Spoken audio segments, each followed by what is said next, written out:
The room fell so quiet that even the fire behind the bar sounded loud. A crumpled $20 bill lay on the scarred wooden counter. The man who threw it there could barely stand. His whiskey bottle rolled across the floor. Then he pointed toward the small girl beside him. $20. That's all she's worth. Nobody laughed. Nobody argued. A few men lowered their eyes. Others stared into their drinks as if they had suddenly become fascinating. Only one man kept looking. Caleb Rowan stood near the back wall, still wearing the heavy mountain coat dusted with early snow. The long rifle resting against his shoulder had seen more winters than most of the men inside Mercer's tavern. His face barely changed. Only his fingers tightened around the leather strap. The little girl never cried. She simply stood beside her father, with both hands locked together so tightly that her knuckles had turned white. She looked no older than 10. Her shoes were too small. The hem of her faded dress barely reached her ankles. Her eyes never left the floor. Caleb had seen wolves corner wounded elk.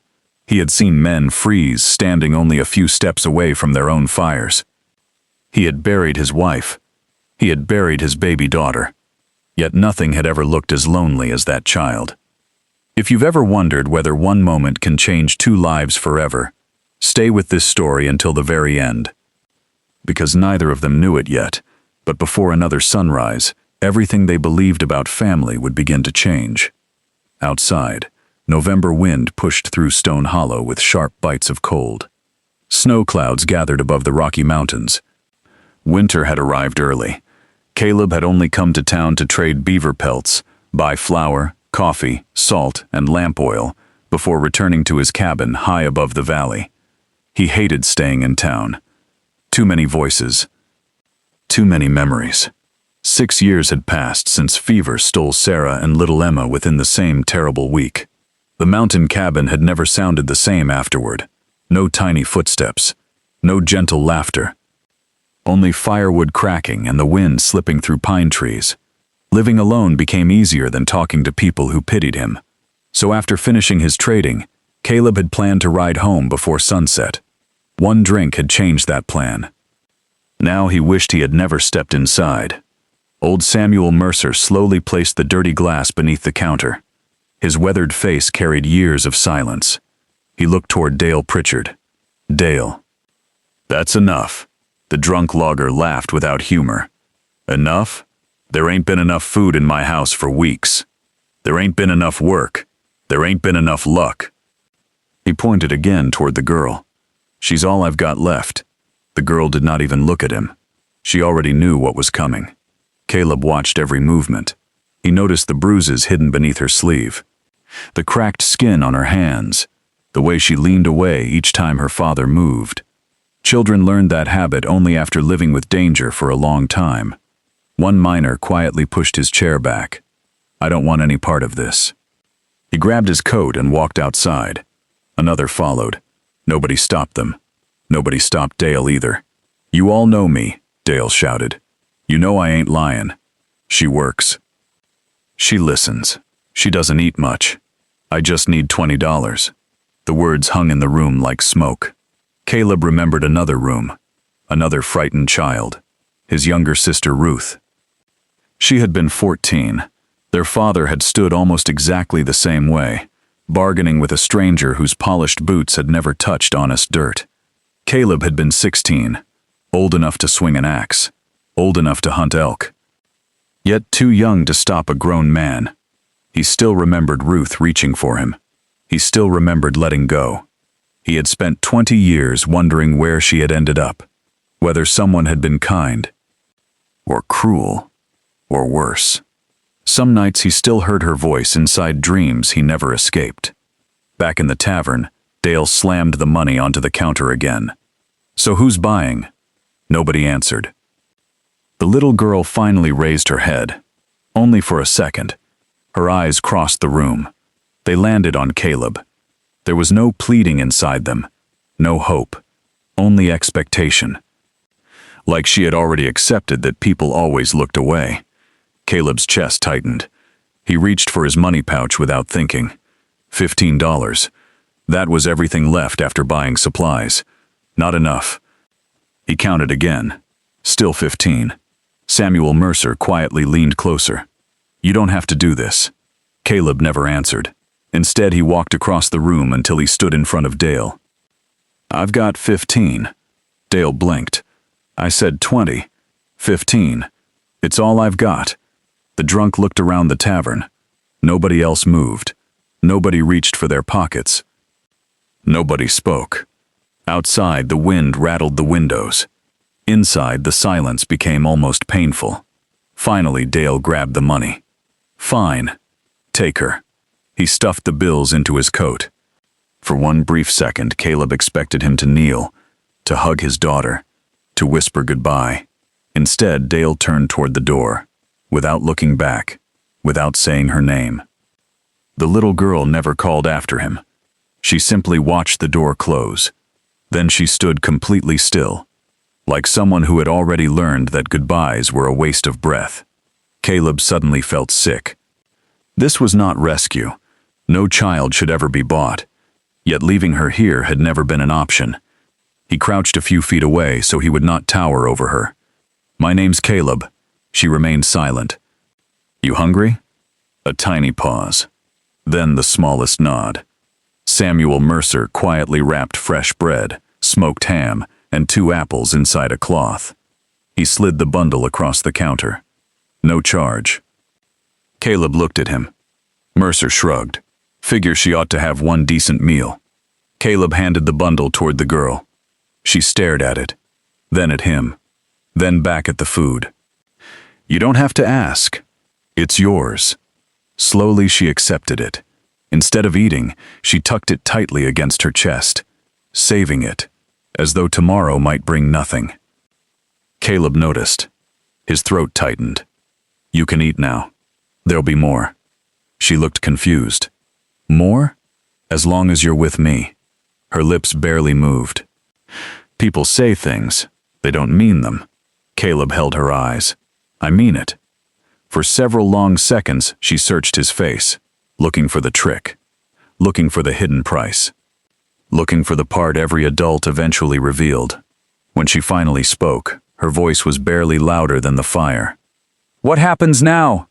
Caleb looked toward the frozen mountains outside, toward the lonely cabin waiting 5 hours above the valley, toward a home that had forgotten what another heartbeat sounded like. Then he looked back at the frightened child standing alone inside Mercer's tavern. He answered with complete honesty. "I don't know, but you're not staying here." She nodded once. Then she whispered 7 words that struck harder than any rifle bullet Caleb had ever heard. "Please don't make me call you father." She stood perfectly still after saying those 7 words. The fire inside Mercer's tavern cracked behind them. Nobody dared speak. Caleb looked at the little girl for several long seconds. Her eyes never left his face. She wasn't asking for kindness. She wasn't asking for comfort. She was asking for distance, as though calling someone father had become the most dangerous word she knew. Caleb slowly shook his head. "You don't have to call me anything." A tiny wrinkle formed between her eyebrows. "You don't?" "No. You can call me Caleb." She stared another moment before giving the smallest nod. Okay. Outside, daylight was already fading. Snow drifted across the empty street. The ride into the mountains would take nearly 5 hours if the weather stayed calm. Longer if the storm reached them first. Caleb fastened the food bundle to his saddle. Then he removed his heavy wool coat. The cold hit his shoulders immediately. He held the coat toward the girl. She stepped backward. "I'm not cold." Her lips were already turning pale. Caleb didn't argue. He simply laid the coat across the saddle. When you change your mind, it's there. Red, his old sorrel horse, snorted softly as Caleb tightened the saddle straps. The horse lowered its head toward the girl. She froze. Red gently nudged her shoulder. For the first time all day, something changed on her face. Not a smile. Just surprise. "He likes you," Caleb said quietly. "I've never been this close to a horse. You'll get used to him." She slowly lifted one hand. Red sniffed her fingers before pushing his warm nose into her tiny palm. She let out one quiet breath. It almost sounded like relief. Caleb noticed. Animals often knew people better than men did. He carefully lifted her into the saddle. She became stiff the moment his hands touched her. Not from dislike, from habit. He recognized it immediately. Every movement expected pain before kindness. He climbed behind her. "You hold the saddle horn." She obeyed instantly. No questions, no complaints. The horse stepped onto the snowy trail leading toward the mountains. Stone Hollow disappeared behind them. The town shrank until only smoke from a few chimneys remained visible below. Neither of them spoke. The forest swallowed every sound except Red's slow hoofbeats. The air grew colder with every mile.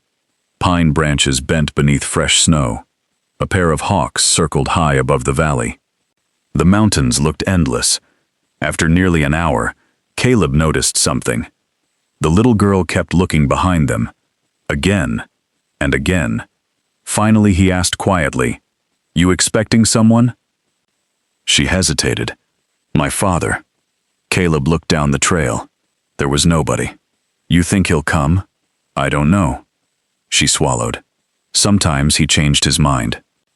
Caleb understood.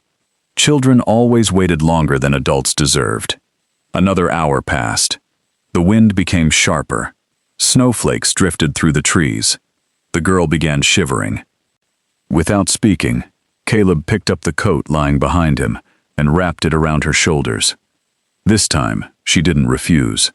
The oversized coat nearly covered her completely. She disappeared inside it. Red climbed steadily toward higher ground. The sun slowly disappeared behind dark mountain ridges. Caleb knew they would have to stop before full darkness.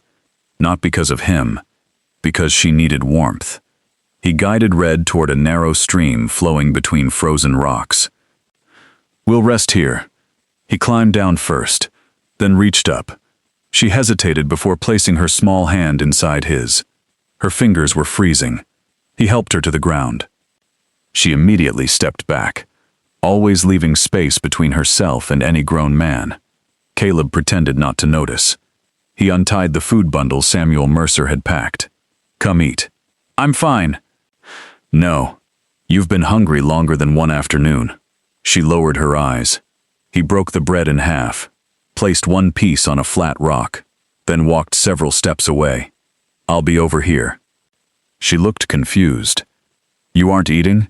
"I will. But I figured you'd eat better if nobody watched." For several moments she remained frozen. Then she slowly walked toward the bread. She picked up one tiny piece. Waited. Nothing happened. She took another bite. Then another. Within seconds she was eating so fast she almost choked. Caleb quietly filled a cup from the stream. He warmed it over a small fire before handing it to her. She accepted it with both hands. Steam curled around her face. For a while, neither of them spoke. The fire crackled between them. Finally, Caleb asked, "What's your name?" She looked surprised. "You don't know?" "No. Nobody told me." She stared into the flames.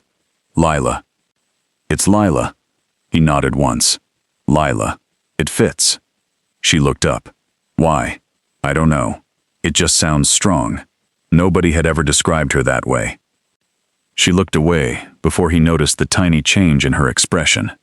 Caleb reached into his saddlebag and removed an old wool blanket. Sarah had sewn it years ago. The edges were worn smooth from countless winters. He spread it near the fire. "You should warm up." Lila sat carefully. Her eyes wandered across the mountains. "Do people live out here?" "A few. Mostly trappers. Hunters. Old mountain fools like me." "You live alone?" The question lingered. "For 6 years." "What happened?" "My wife. My little girl. They got sick." Lila remained quiet. She did not offer empty words. She simply looked into the fire. Somehow that silence felt kinder than pity. After several minutes she whispered, "My mother left." Caleb nodded slowly.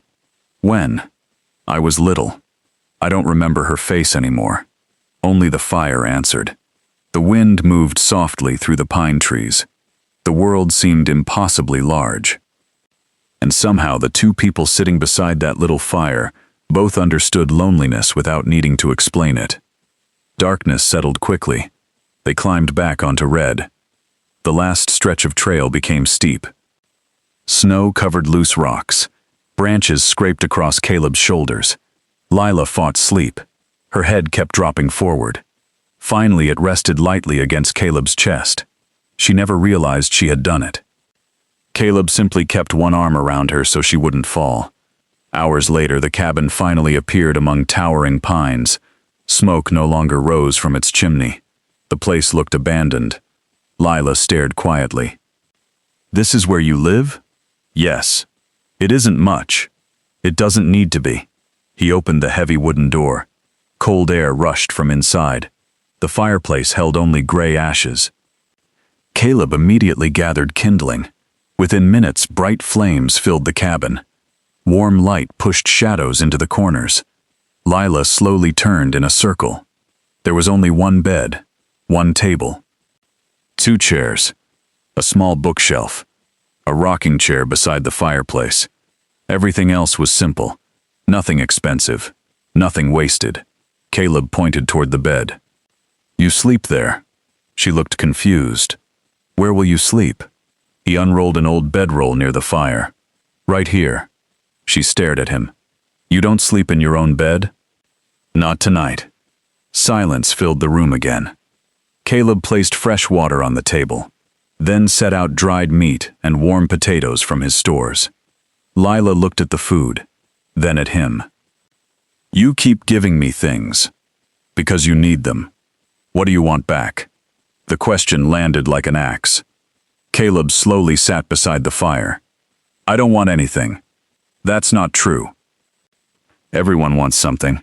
He looked into the flames for several long moments, then quietly answered, "I already had everything I ever wanted. I lost it. I'm not trying to replace it." Lila studied him carefully. He never looked toward her. He never stepped closer. He simply warmed his hands beside the fire. For the first time since leaving Stone Hollow, her shoulders relaxed just a little. She removed the oversized coat, folded it neatly, placed it beside the bed. Then she quietly climbed beneath the blankets. Caleb lay down on the floor. The fire painted moving light across the cabin ceiling. Outside, wind pushed against the log walls. Inside, neither of them slept. Minutes passed, maybe hours. Finally, Lila's small voice drifted across the darkness. "Caleb?" "Yeah?" "If I break something, will you hit me?" Caleb closed his eyes. His hands slowly curled into fists. Not because of her, because someone had taught a little girl that accidents deserved pain. His answer came quietly. "No. If you spill food, no. If I wake you by mistake, no. If I make you angry, Lila." She became silent. "You don't have to earn your place here." The cabin fell quiet again. A long moment passed. Then came another whisper, one that Caleb would remember for the rest of his life. "I don't know how to live somewhere people aren't scary." Morning arrived without mercy. A pale strip of sunlight slipped through the cabin window and settled across the floor. Caleb had been awake for hours. He had barely closed his eyes. Lila's question from the night before refused to leave him. "I don't know how to live somewhere people aren't scary." Those words followed him while he split firewood. They followed him while he carried fresh water from the creek. They stayed with him even as coffee boiled over the fire. When he finally turned around, Lila was already awake. She wasn't sitting on the bed. She was carefully folding the blankets. Every corner, every crease. Perfect. "You don't have to do that," Caleb said. She froze. "I was trying not to make extra work. There wasn't any." She lowered her eyes. "I'm sorry." Caleb sighed quietly. He realized she apologized before she even knew if she'd done something wrong. "Nobody's upset. You don't have to say sorry every time you breathe." She looked confused, almost as if that rule didn't make sense. He placed 2 tin cups on the table. Breakfast was simple. Hot biscuits, dried venison, Fresh coffee for him. Warm milk for Lila. She waited. Caleb noticed. "Aren't you hungry?" She nodded. "Then eat. Then eat." "You didn't say I could." The words stopped him.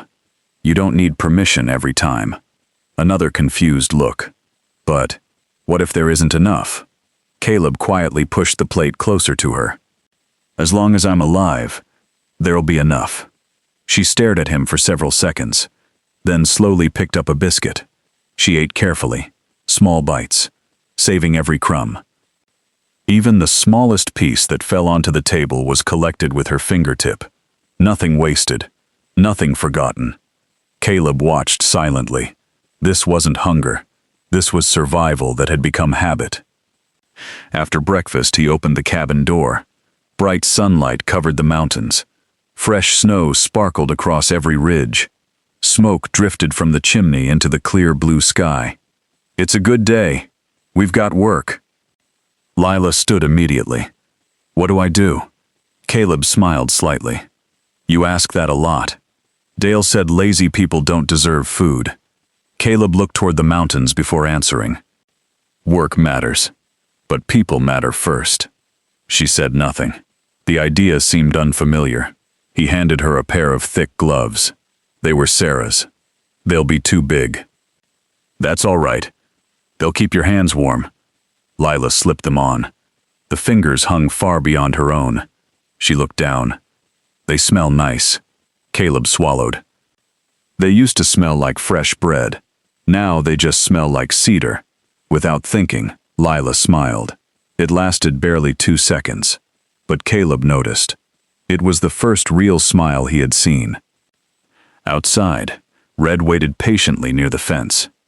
The old horse lifted his head when Lila approached. This time she walked straight toward him. No hesitation, no fear. She gently rubbed his neck. "I think he remembers me." "He does. Horses don't forget kindness." She looked back at Caleb. "People do." Caleb didn't answer, because she was right. They spent the morning gathering firewood before the next storm. Caleb chopped the larger logs. Lila stacked smaller pieces beneath the porch.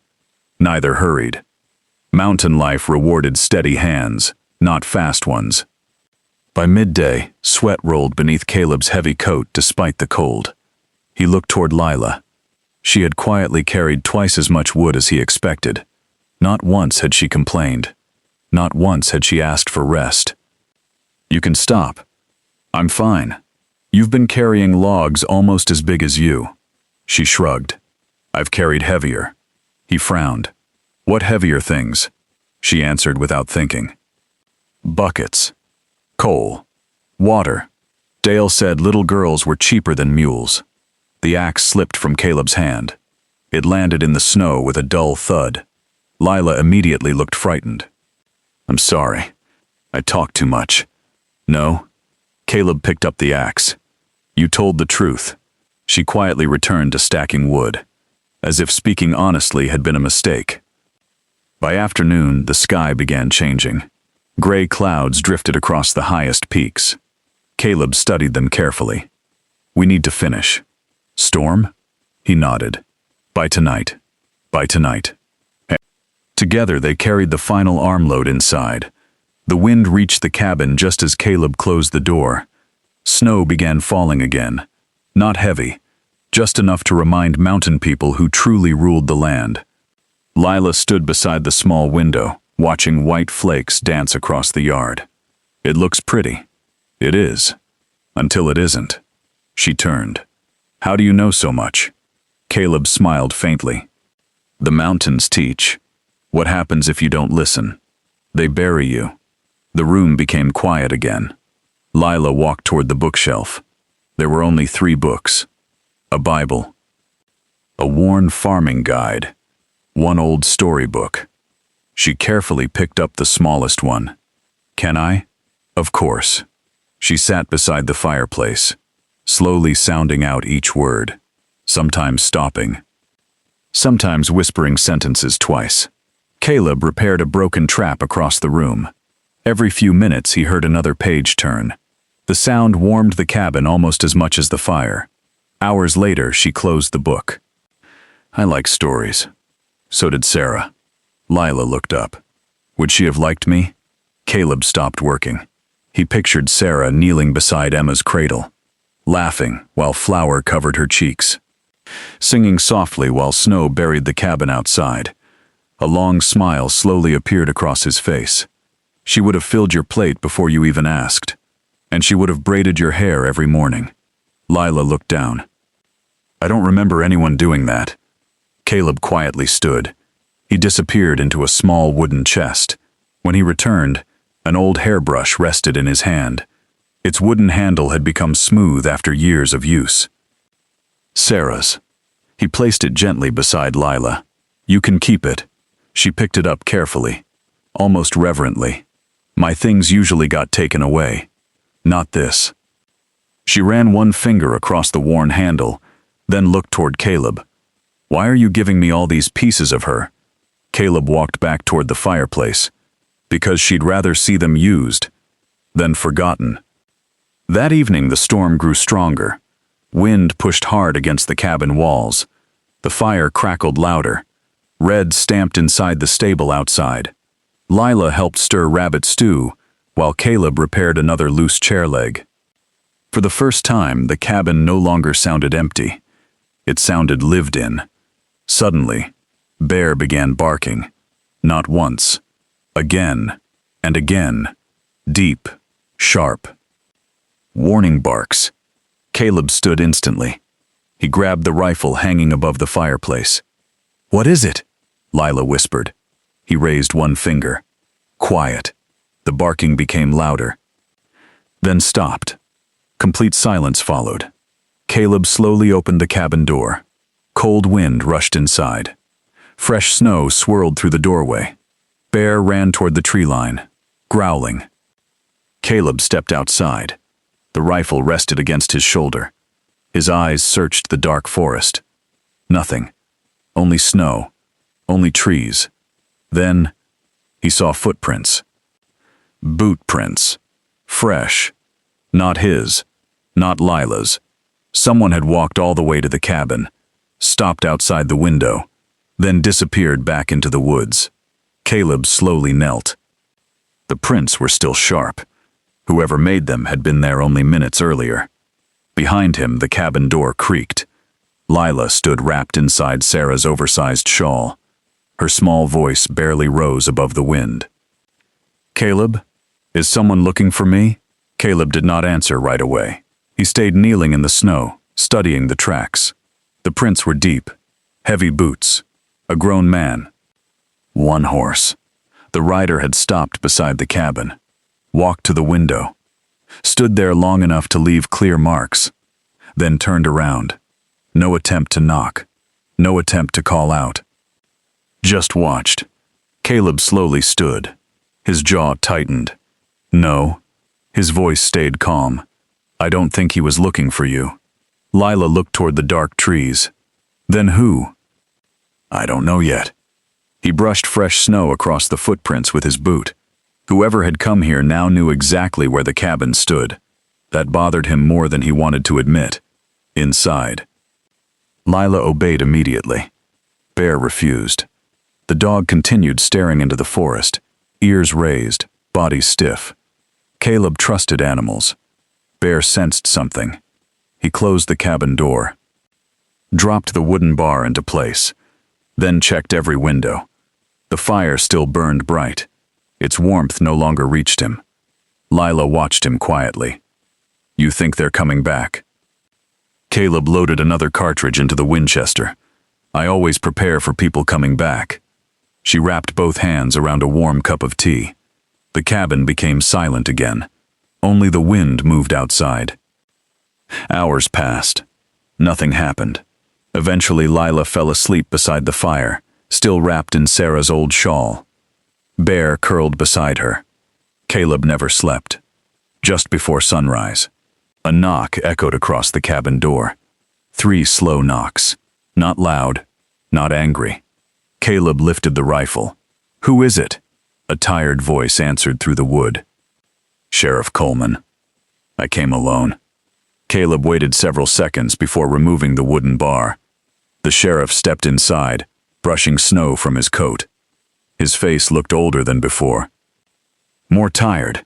He removed his hat. I figured you'd keep the rifle pointed at me. You figured right. Coleman glanced toward Lila. She had awakened but remained sitting quietly beside Bear. The sheriff offered a small nod. Morning, kid. She nodded back. Coleman looked at Caleb. I wasn't the one outside your cabin last night. I know. The sheriff frowned. You found tracks? Caleb simply nodded. Coleman's expression changed. I was afraid of that. He walked closer to the fire. There are rumors spreading down in Stone Hollow. What kind? Some folks believe that drunk Dale sold the girl too cheap. The room grew still. Coleman continued. Word reached 3 men over in Black Ridge. They buy children. They claim they're hiring ranch hands. We both know that's a lie. Lila slowly lowered her cup. Her hands had started shaking. Caleb noticed immediately. The sheriff looked at him. If they know she's here, they'll come. Caleb never looked away from the fire. They already did. Coleman's face hardened. Then we're running out of time. He reached into his coat, pulled out several folded papers. I rode through the night. Judge Harris signed these before sunrise. Caleb looked down. Legal guardianship papers. Official. Stamped. Signed. Coleman spoke quietly. I interviewed everyone. Samuel Mercer. Martha Donnelly. The miners. Every one of them said the same thing. You were the only man who stood up. Lila slowly looked toward Caleb. Coleman smiled faintly. The judge wants to meet you eventually. But until then, the girl stays exactly where she is. He handed Caleb the documents. She's legally under your protection. The cabin stayed silent. Lila stared at the papers, then at Caleb. She looked as though she barely understood. Coleman stepped toward the door. I'm leaving 2 deputies halfway down the trail. If those men return, they won't get far. Caleb finally lowered the rifle. Thank you. Coleman smiled. Don't thank me. Thank her. He glanced toward Lila. I've questioned children for 30 years. I've never heard one fight so hard to stay with someone. The sheriff pulled his hat back on, then disappeared into the morning snow. The cabin door closed. Only silence remained. Lila slowly walked toward Caleb. She looked at the folded papers in his hands. What do they say? Caleb looked down, then back at her. They say nobody can buy you. Nobody can sell you. And nobody can take you away without a fight. She blinked several times, almost afraid to believe it. So, I can stay? Caleb smiled. As long as you want. Tears filled her eyes. Not loud tears, not frightened tears, just quiet ones. She looked toward the empty chair where Sarah had once sat, toward the warm fire, toward Bear sleeping peacefully beside it. Then she looked back at Caleb. Her voice barely rose above a whisper. I know I said I didn't want to call anyone father. She stopped, took one careful step closer. But, would it be all right if one day I wanted to? Caleb couldn't speak. He simply opened his arms. Lila crossed the room, not running, not afraid. Just walking, one small step at a time, until she rested her head against his chest. Outside, fresh snow covered every old footprint. The mountains stood silent beneath the morning sun. Inside the little cabin high above Stone Hollow, for the first time since losing Sarah and Emma, Caleb Rowan no longer felt alone. Weeks later, travelers crossing the high mountain trail sometimes spoke about a quiet cabin tucked among the pines. They said a tall mountain man lived there with a brave young girl and an old dog that never left her side. Some claimed they heard laughter drifting through the trees on calm evenings. Others said smoke from the chimney never stopped rising, even during the hardest winters. No one knew exactly what life looked like inside that cabin, but everyone who passed noticed one small wooden sign hanging beside the front door. It had been carved by rough hands. The words were simple. Nobody gets left behind here. If this story touched your heart, Don't forget to like the video, subscribe to the channel, and share it with someone who believes that one act of courage can change a life forever.